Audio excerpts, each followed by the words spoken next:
Welcome to Zarcat Reviews. Today we'll be taking a look at the Samsung Gear Fit2.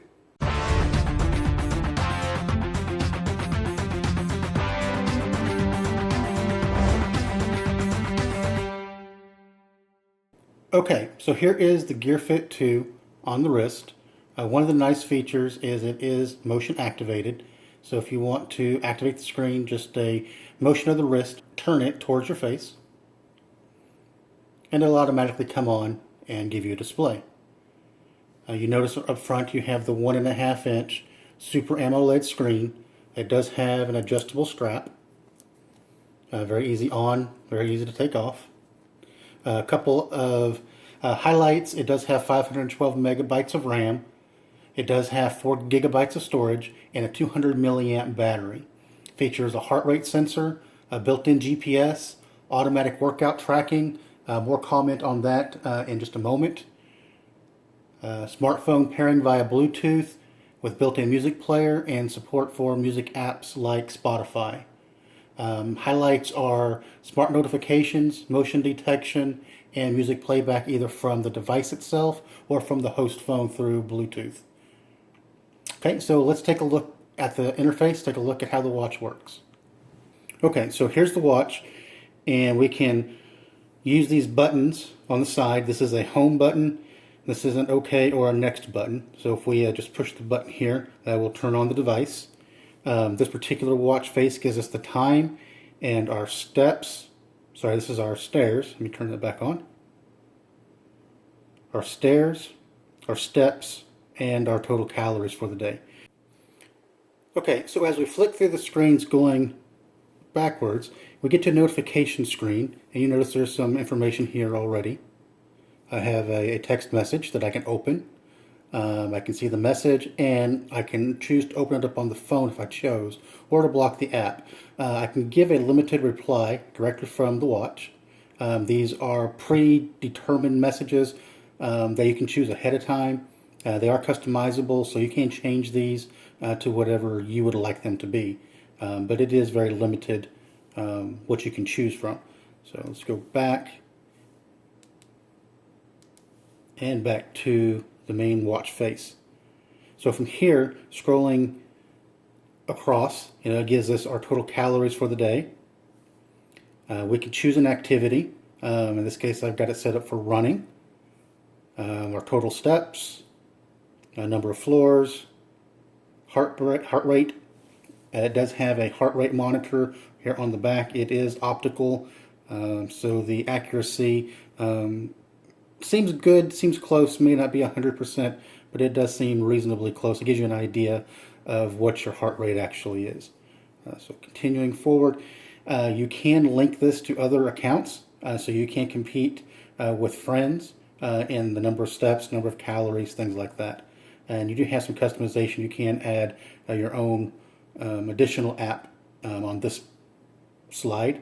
You can choose, what you'd like that to be. You can track water. You can track caffeine. You have the choice what you'd like to do. So it is rather customizable to a degree. Okay, coming back, one of the comments I would make is the accuracy seems pretty good. It does detect the stairs, most of my steps, the calories. That seems good. One area that I thought I would like is the automatic workout detection. I never could make that work properly, so I always come in and choose my workout manually. So if I want to go running, which is the activity I prefer to do, I come in, I pick start running, and it'll give me a countdown, and then the running activity will begin. While it's in the running mode, it gives you all the information that you would like to see, albeit one piece of information at a time. So on the first screen, you get your duration of the activity, and it'll give you the heart rate as it is registering it from my wrist. And it's not on my wrist, so this is clearly not accurate. But as you're running and you hold your arm up, it's a good indicator. You can continue to swipe to the distance, to your calories, your actual pace, and your total speed, or your current speed rather. You'll notice in each of the screens you do have access to your heart rate. So on the last screen, you have your heart rate and your duration. On your other screens, you do have the heart rate down here at the bottom of the screen. So sliding back to whatever information you would like to get, total duration. To stop the workout, you simply push the stop button or the back button and allow you to pause the workout. So if you need to stop, tie a shoe, whatever the case may be, you could do that rather than just keep running. If you're done, you can actually hit finish. That will end the workout, and it'll give you a little bit of a brief overview of your activity, in this case our running, the duration, for the start time, end time, miles and calories burned. So you can scroll down as well. It'll give you a little bit of a chart, your average speed, your max heart rate, and you can actually get what I think is nice is the weather and a little bit of a map of where you were and what route you took. So again, nice. You can share that on Facebook. I find it effective. I've used other sport watches in the past that were better, some worse. But the information is all here, and it does seem to work very well. So going back, you've got customizations as well. So if you don't like this watch face, you can always change it. Just hold down on the screen. You can stylize it by changing colors. In this case, green, kind of a purple, a red, or back to the standard blue, light blue context. The other thing you can do is you can change the face itself. Just scroll, and you can get different displays showing different information, different ways to consume that information. You can also download additional watch faces from the internet. I've done that. For my normal watch face, I like to use this one. This is chronograph. It gives me a lot of information right on the screen. It gives me my battery, my heartbeat, obviously the clock, weather, footsteps, all the information you want to see. It's a little bit more cluttered than you want to see during a workout, but to wear as a watch, I think is, for me anyway, I like this screen. We can, again, other features of the watch, we can get to the menu by clicking the home button from the home screen, and it gives us access to our settings. We do have the built-in music player. I did mention earlier there are 4 gigabytes of RAM in this device, and it does feature a music player. I was a little bit misled. I realize it's normal standard practice in the electronics industry to report the total amount of RAM that a device has, but what they don't tell you is 2 gigabytes of that 4 is taken up by the system software.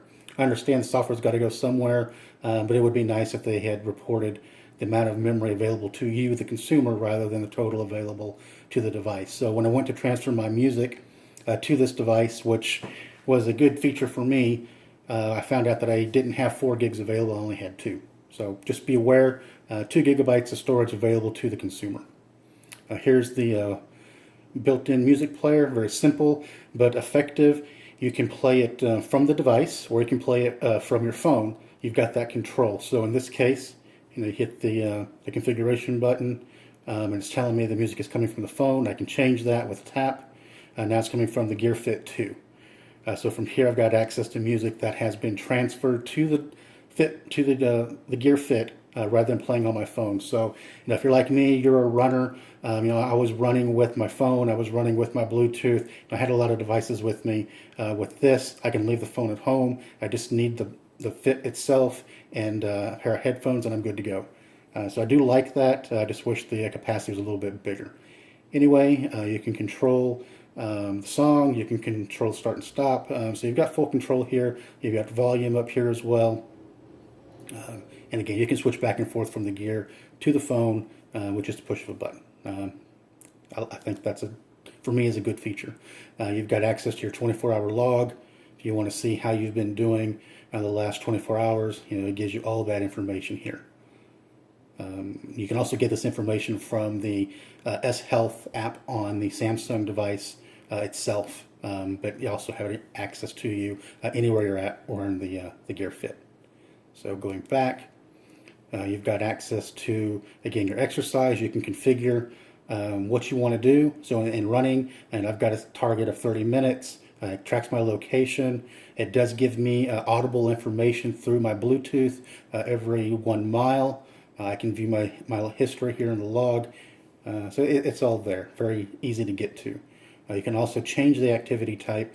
You've got running, walking, hiking, and again, you've got access to configure each of them. So we'll kind of just scroll through the exercise options.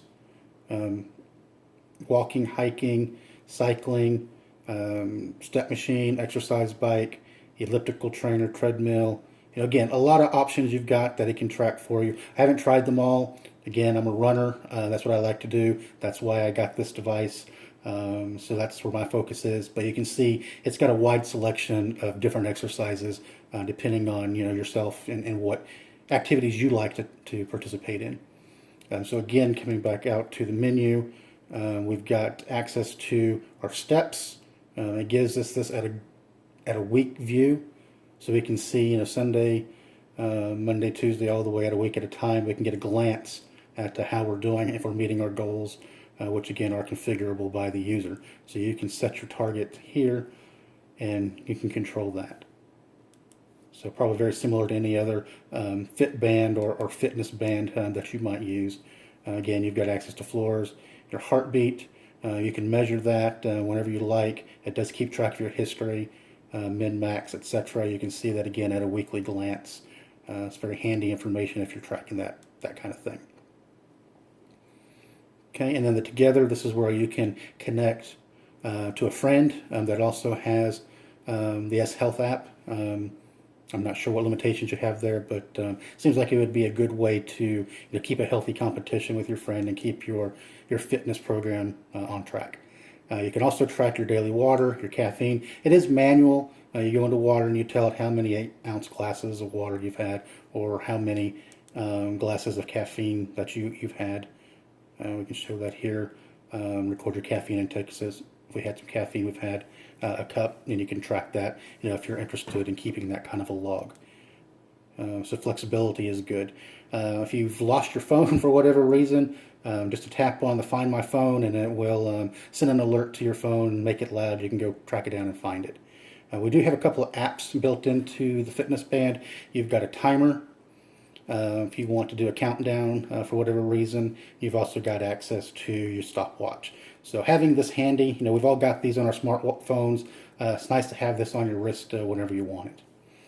So coming back out of there, let's take one look at the settings here. We can control the display. You control watch faces again through here if you like, rather than from the shortcut I showed you earlier. You can control the display. I've got it always on for the moment. When you get a notification, it will give you an indicator on your home screen. You can control that on or off from this setting. You can also control the brightness. It's got 10 different brightness settings. We go up to 10. 11 is really just a temporary setting.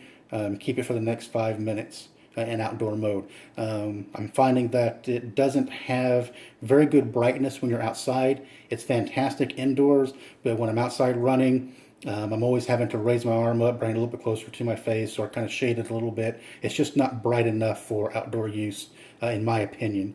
It's workable. It's not that you can't see it, but you do have to look a little bit harder, and a little bit of a drawback for me in that regard. Okay, so you can control your screen timeout and, of course, your font. So you've got a lot of control here. Vibration, how do you want to get notified? You control that here. The device itself, you can set some shortcuts. I've actually got double press home key activates the timer, and my wake up gesture is on. The wake up gesture is simply when you rotate your wrist from down to up towards your eyes. It does activate the screen for you at that point. Okay, connections, Bluetooth, Wi-Fi are both on. It does give you an alert when you lose those connections. Gives you a vibration. You can check that out. You could lock the screen. I don't use that. If that's something that you need, certainly the capability is there. Okay, so you've got everything here. You can get info. All the control that you look for in a fitness band is here and accessible to you. Okay, so going back through here, these are all your configuration items. Back to the home screen. One of the things I do like, I showed you that shortcut setting. To demonstrate that, push the home button twice. It automatically brings me to this countdown timer. which for me is something I'm using. You can change that to be anything that you'd like it to be. Okay, back. Okay, so one of the things we haven't talked about is the band itself. The band is just a kind of a textured rubber or a plastic with these pre-cut out slots for this hooking device. It wraps around and connects into the band like so. So it's very adjustable, very comfortable. It doesn't cause any discomfort at all. Again, in a fitness band like this, you want some degree of protection from sweat or from water or whatever. This is an IP68 certified device. It is water resistant, so certainly that makes it sweat resistant as well. So as a workout device, I think that is one of the major selling points. But I also like the fact that it's not just a fitness device. It's actually a good watch. It is a smartwatch at that. And by smartwatch, it has apps. It has the ability to communicate with your phone, get notifications, get weather alerts, get emails. So it has that smartphone capability or smartwatch capability built into it. It's not as extensive as an iPhone or some of the other Samsung Gear devices. But if you're looking for something that is a good fitness device and also has some degree of smartphone access, this is a good choice. I can use this throughout the day. I can leave my phone in my pocket. I can get my emails. I can get my texts. I can decide at that point if I need to pull out the phone and do something there, or if just getting the notification was enough. So for me, this is probably not the best smartphone on the smart watch on the market. It's really not even marketed as a smart watch. It is a fitness device, but it is a hybrid fitness device and smartwatch, so you can kind of get a little bit of both worlds. And I think, at least for me, I'm getting some of the best of both worlds. I really think this is a good device for my purposes, which are running workouts and getting notifications as soon as they come in without having to always have access to my phone. So this has been my review of the Samsung Gear Fit 2. If you've liked this video, if you found it informative, please be sure to like the video. Don't forget to subscribe to the channel.